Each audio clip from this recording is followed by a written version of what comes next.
പെൺപിള്ളാരെ കെട്ടിക്കുമ്പം പാപ്പമാര് വീട് വയ്ക്കേണ്ടി വരും. അത്രയും നിങ്ങളോട് ആര് പറഞ്ഞു? അള്ളാഹി റസൂലും പറഞ്ഞു. അള്ളാഹി റസൂലും പറഞ്ഞു നിങ്ങളുടെ മകളെ കെട്ടിക്കുമ്പോൾ ഇങ്ങനെ കൊടുക്കണോ? നിങ്ങൾ എന്തുകൊണ്ടാണ് വീട് വിൽക്കേണ്ടി വരുന്നത്?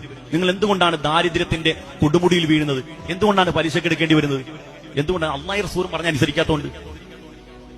കല്യാണത്തിന് ചുറ്റിപ്പറ്റിക്കൊണ്ട് നമ്മുടെ നാട്ടിൽ നടമാടുന്നു മാമൂലെന്ന മാറാപ്പ്. മുസ്ലിം മങ്കകൾ പാലും തേനും നൽകി വളർത്തുകയാണ്.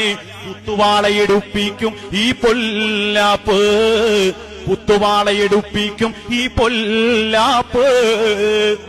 പെണ്ണ് കാണൽ മുതൽ തുടങ്ങും ആണിന്റെ ഉള്ളിൽ ബേജാറ്. പെണ്ണ് പിറന്നു കഴിഞ്ഞാൽ പിന്നെ വേണം ഒത്തിരി മാമൂല്.